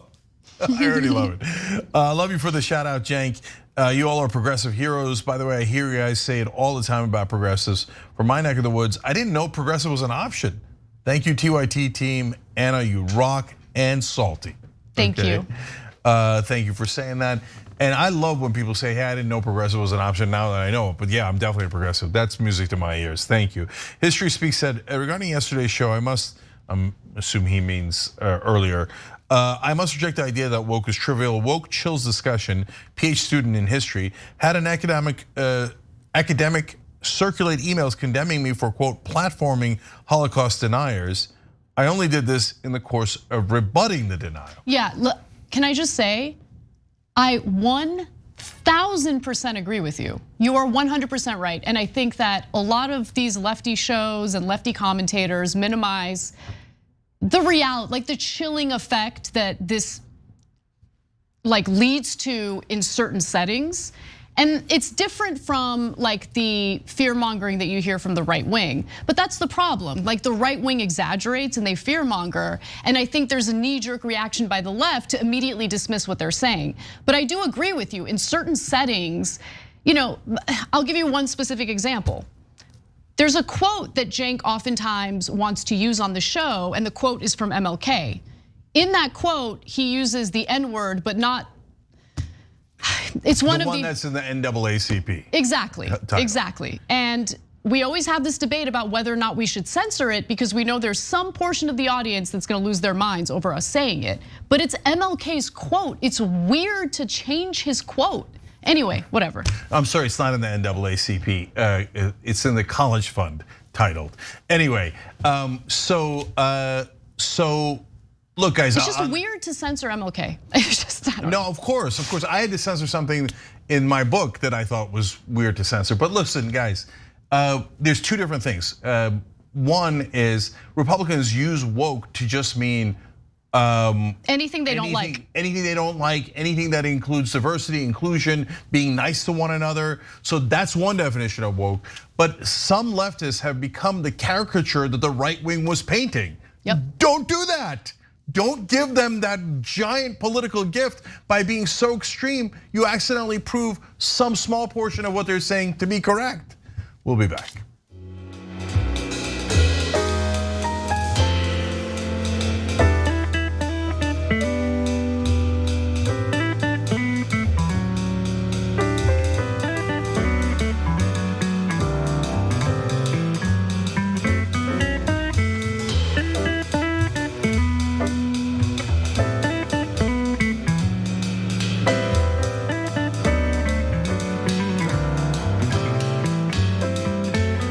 Back on TYT, Cenk, Anna, and Melanie with you guys. Melanie Guittard just became a member. Dawn Whitehead gifted a Young Turks membership. Thank you, Dawn. And Athletes LLC stepping up again, gifted 20 Young Turks memberships. Damn. All right, and I love this one. Omega Shenron Dragon on Twitch said, it sounds like Mo Many, Mo Problem. Oh my God.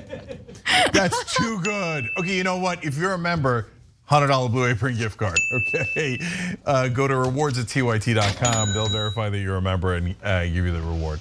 All right, fun guys, fun. All right, speaking of fun, let's do the next story. So Roger Ailes' widow is lashing out at the Murdochs. Jeroms. Roger Ailes used to run Fox News. Of course, the Murdochs own Fox News. So we love right-wing civil wars. Elizabeth Ailes wrote this on Twitter for no reason. Apparently she had it bottled up. Happy heavenly birthday, Roger Ailes. It took you 20 years to build Fox News into the powerhouse that it was, and only 6 years for the Murdochs to wreak havoc. Rupert thought he could do your job. What a joke. He has a checkbook, but could never come close to your genius. RIP. Okay, so look, I don't think Rupert Murdoch is the issue. I'll get into that in a second. I want to compare the Murdochs to the Roys that you see in Succession, because I think that there's a lot of drama, including this here, that I want to talk you through. But Roger Ailes did do an amazing job of running Fox News. That part is true. He was also one of the worst people on earth. His genius involved chasing women around the office that worked for him with his penis taken out of his pants. But what do you think about that, Elizabeth? Yeah, did you mind that, Elizabeth? Apparently you didn't mind that. Okay, so that tells you something about her as well.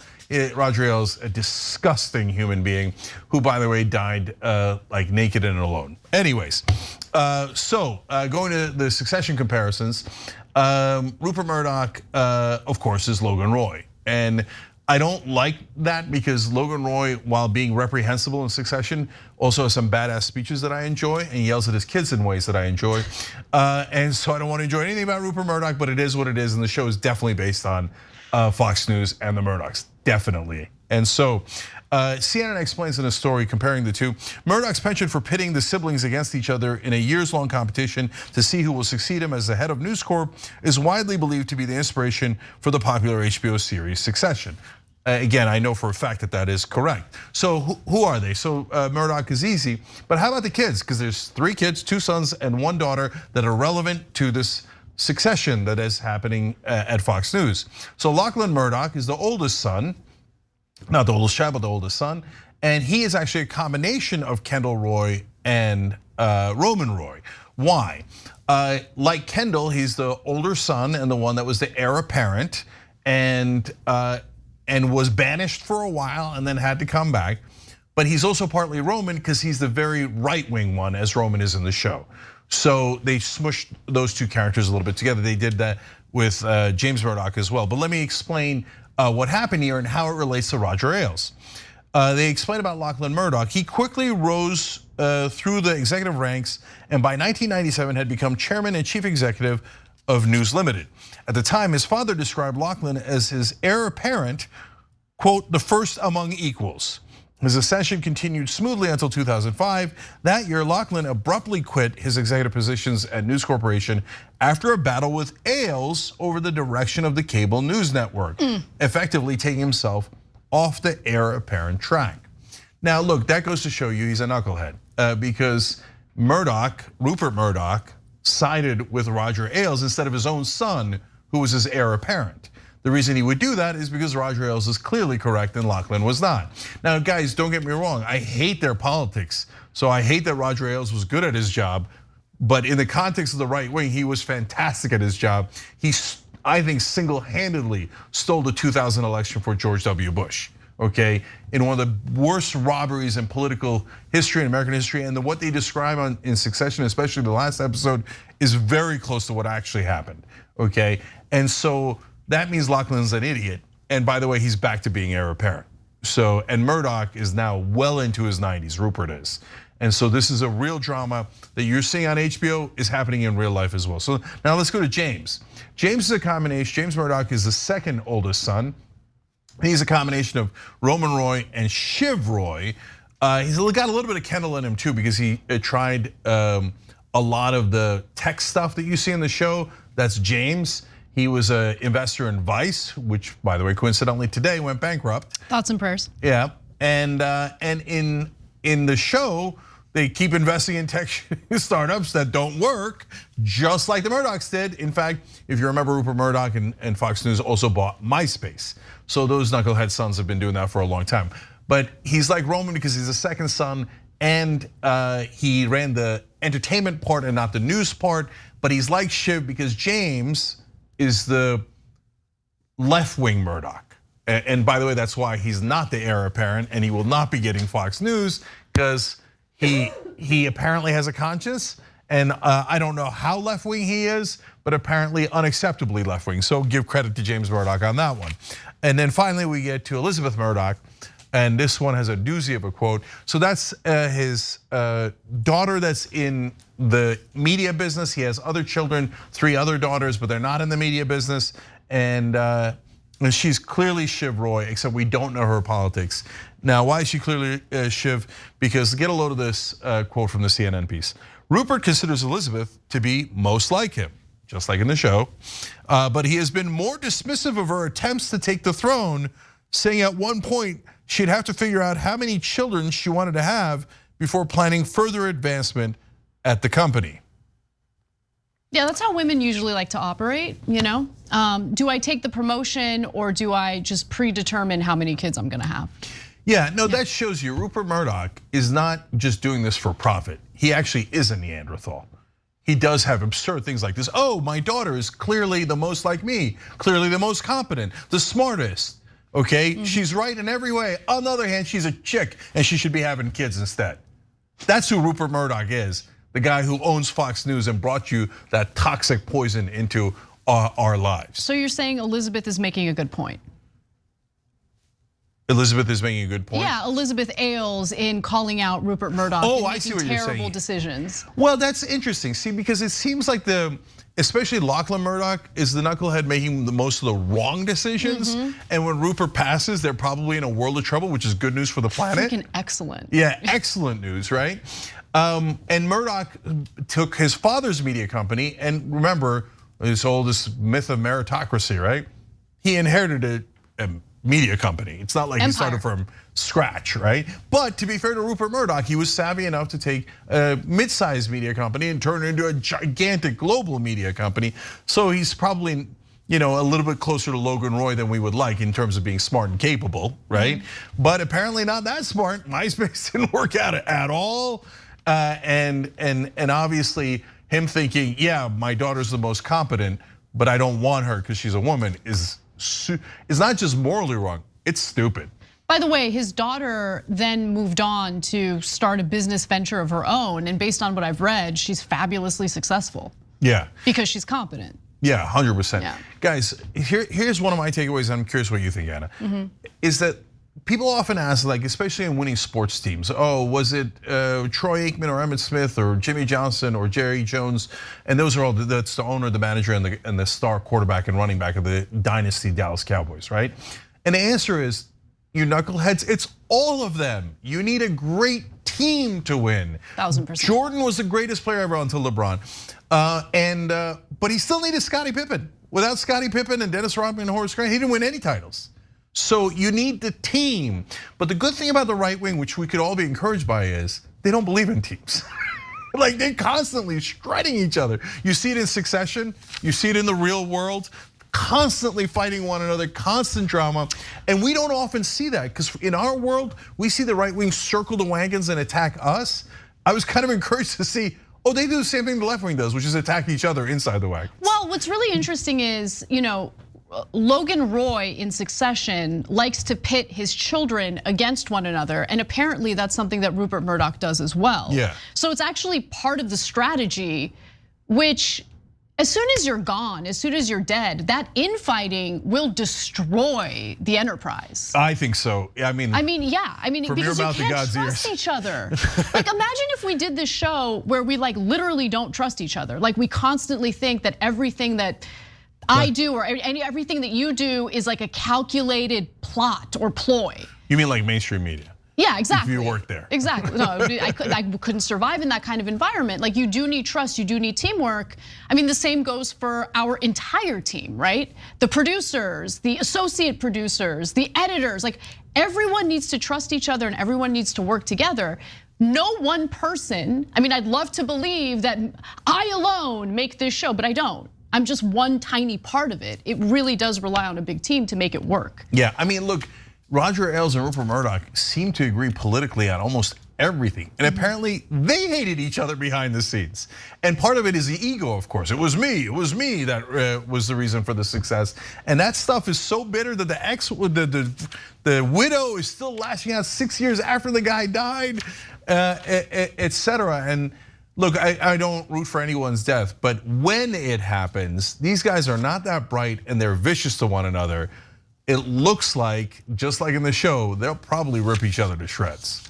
So here's hoping that happens. Keeping it real. All right, when we come back, big story involving someone who used to work in Trump's administration, basically calling out how he treated women, including young staffers in the White House. That story and more coming right up.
right, back on TYT. So many comments and things to tell you guys about.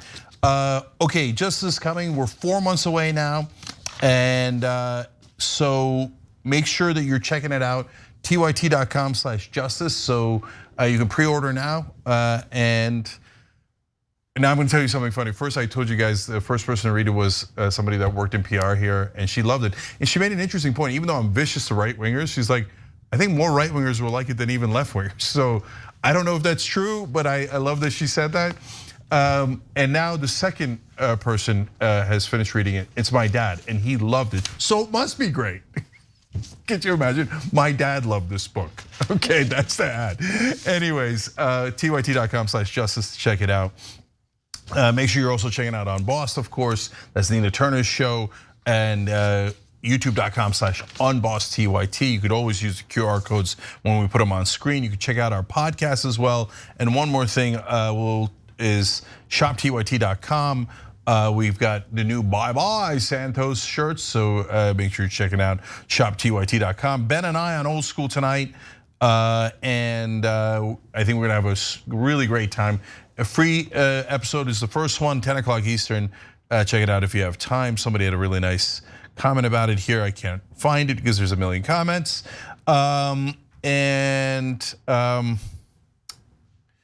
So Tucker Carlson with a controversial comment in our member section. I'm impressed with Anna's basketball reporting. Thank you. Way to research your sports instead of just bungling it and dismissing it for a lack of sports knowledge. Hopefully John sees this segment of Anna making no excuses. Yeah, John, get it together. Wow, shots fired, okay? No, by the way, I can't take full credit for it. Our wonderful producer, Taylor Ellis, prepared me for that story. So thank you to Taylor. Yeah. All right, I found it in the YouTube member section. Jenks Raging Emotion says, just tossing it out there. I love Old School on Mondays. So much fun and the low-key conversations, and it makes me laugh every time. The crazy convo journey is worth checking in. We appreciate that. And guys, the second episode of Old School is just for members. So tyt.com/join or hit the join button below if you want to be a member and check that out. Shade Dragon says, when I was homeless, I helped one of the workers at a shelter find an apartment. It's amazing. That's an amazing story, that's right. Rock and Roll Forever says, I've been lied to so much. TYT has opened my eyes and ears to the truth, finally, and now I understand better. So that's amazing. Thank you for saying that. And I'm out of time. We'll be back.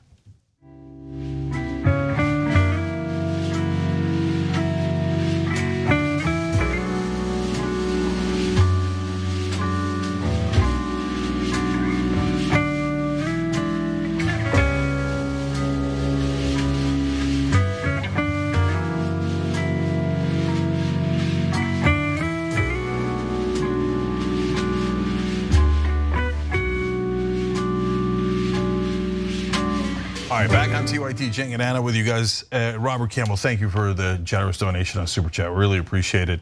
And I'm amused by Ricardo Chucky saying, I wonder who's the cousin Greg of Fox News. We don't know that one, but one day, if we find it out, we will report it. Okay? Jen got mad at me. He accosted me yesterday for saying that Greg is my favorite character. He didn't accost me. It was a text message. But cousin Greg is a total idiot. He is. But I'm now amused by what an idiot he is. Yeah, finally. it's endearing. His idiocy is almost endearing. I wouldn't go that far, but it is amusing. Yeah. All right, what's next? All right, well, we've got this doozy of a story for you. I saw behavior and engagement with very young junior female staffers from the former president that made me uncomfortable. It was an open secret, open discussion in the West Wing. Donald Trump's ex-director of strategic communications, Alyssa Farah, goes on this podcast, The New Abnormal, to talk about the sexual harassment she witnessed firsthand as she was working for Trump's administration. I really love finding out about these things after the fact, way later after the fact. But everyone seems to be going after Trump now, especially after he was, he basically was found to have committed sexual battery and defamation toward E. Jean Carroll. And it's interesting that now all of a sudden, all these women are coming out to say that he would sexually harass people within the White House. Now, I do want to go to a few more details according to Farah, so let's listen. I took it to my direct report, which was the then chief of staff, Mark Meadows. Another individual was present for it and raised it. And he seemed very aware of the issue and said he was going to handle it. Now, to my knowledge, nothing was ever done. I can't say that definitively. And then I learned after the fact that Stephanie Grisham, who's now a dear friend of mine, but we actually were not at all on the same team, I'll put it that way, when we were in the West Wing, during her tenure had exactly the same concerns and had raised it as well. So it's a pattern. It was visible. It didn't take a genius to see it. It was reported. I don't know if it was handled. So Grisham did put out some allegations in her book in 2021, because that's what they do. They save the dirt for their book to increase the sales of their books. But nonetheless, in her 2021 book titled "I'll Take Your Questions Now," real funny because she refused to do press conferences when she was the White House press secretary, Grisham wrote that he would ask for the staffer to be brought to his office cabin on his plane during trips. Something he'd rarely done with anyone else. When Grisham couldn't find an excuse to not send the staffer, he would accompany her and stay with the younger woman the entire time. On one particular trip, Grisham got a call afterward relaying that the president said, quote, "Let's bring her up here to look at her ass." She wrote that after the incident, she tried to keep the staffer off of trips. So the staffer has not been named. However, according to Newsweek, this person denied the accusations, the staffer in question. None of what is being insinuated or alleged is even remotely true, she said over text messages. Cenk. Yeah, and then others explain, yeah, he would say that stuff after you left the room. Okay, so now I want to double down on what Anna's saying. So I have no sympathy for the Alyssa Farah Griffins and the Stephanie Grishams of the world. Totally agree. They're despicable in every way. They all act surprised. The guy said on tape, "I grab women by the genitals and there's nothing they could do about it." You didn't know that Trump was gonna be a monster? You didn't know that Trump might sexually harass people? That came as a giant surprise to you? No, you went there looking for fame and glory and to put other people down, but then you were surprised that he might do it to you or to people around you, because that's the conservative mindset. I don't mind if it happens to other people. Well, wait a minute, if it happens to me, I'm really bothered. By the way, were you even at that point? Because none of them came out before the election. They all knew all these terrible things before the election, but they're like, but hey, if he wins, we want to continue working for him. Exactly. And we want to continue to have power and fame in that direction. But if he loses, we'll use the dirt we have on him, not to protect anyone, but to make sure that we can get a job in mainstream media when we pretend to be good guys. No cookies for you. You're all terrible people, every one of you. Now, is Trump a sexual harasser like this? Of course, anyone that's ever seen Trump. He brags about it on national television. Come on, guys. Oh, he's into young, attractive women and he lurks around them and forces them to come and hang out with him and checks out their body. Wow, what a big surprise. Another person who's speaking out about the sexual harassment of staffers within the Trump administration is Olivia Troy, who is an ex-Pence aide. So she says, quote, "He did it openly and made the comments openly even in meetings. This behavior was a known thing across many senior staff. And people from the current Trump camp are, of course, calling these claims lies. But why do they even bother?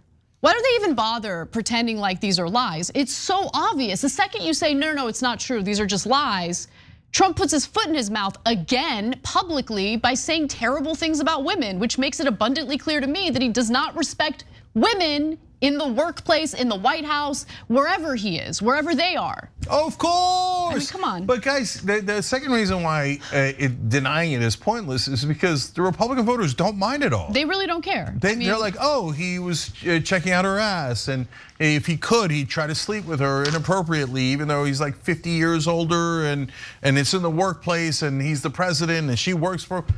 You think the right-wing voters care? Find me one that does. maybe you could find 1 or 2 or 7, but that's about all you're gonna find, okay? I mean, you saw that town hall. If they accused him of this, the crowd would have given him a standing ovation. So please stop, okay? Everybody knows he does this stuff. And I'm gonna leave you with one final, just gratuitous statement from the Trump camp, okay? These unscrupulous individuals should be ashamed of themselves for peddling fake news. Oh, yeah. Instead of spending time concocting conspiracy theories at the Bombay Club, they should focus their energy elsewhere. And that's from a Trump spokesperson named Steven.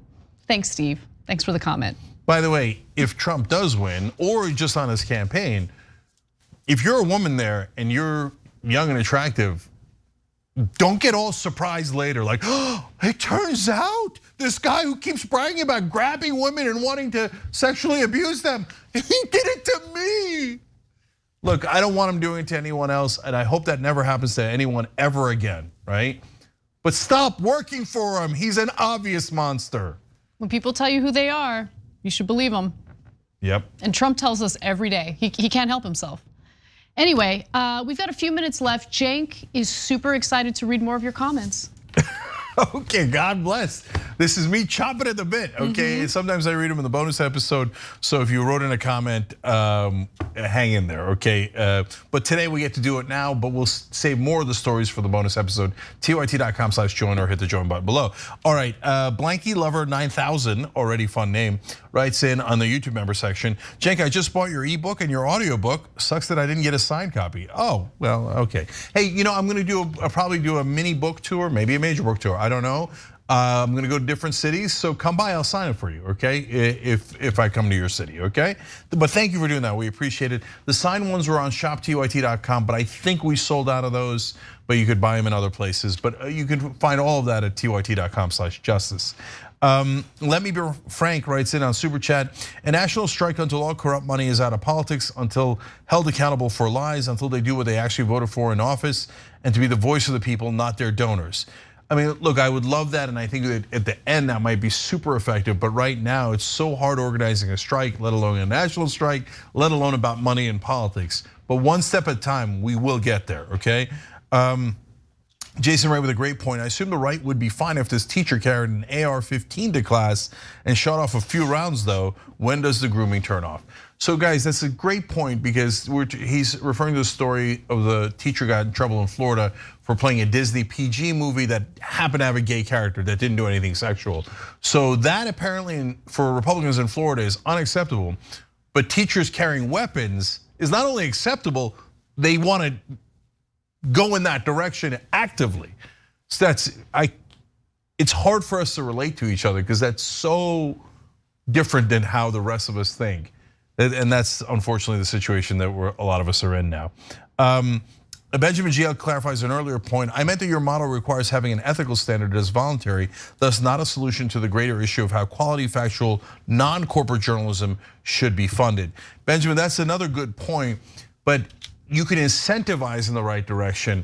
And one of the ways that we do that is we've got the good economy that has started now. It's still kind of nascent, but companies that are saying, yeah, no, here's our values. And we're not going to be neutral to these political issues. We're not going to be neutral to police brutality. We're not going to be neutral to hating the LGBTQ community, et cetera. And that is, and if they make more money, that'll incentivize people who might be on the border to go, oh, I'll be a good guy too. And that is a way that we can maybe head in the right direction. Impossible Astronaut says, hey, Cenk and Anna, I used to be homeless right on 7th and Figueroa, and I can tell you that people don't give a frack about you. I only hope people listen to their heart and not their head. Kenneth Paquin says, I was raised in Venice. I call BS that there's no homeless there. So a lot of folks writing in with their personal experiences, really interesting. That's why we love doing the show with you guys, and we're gonna do the bonus episode with you as well. We'll see you there in a second.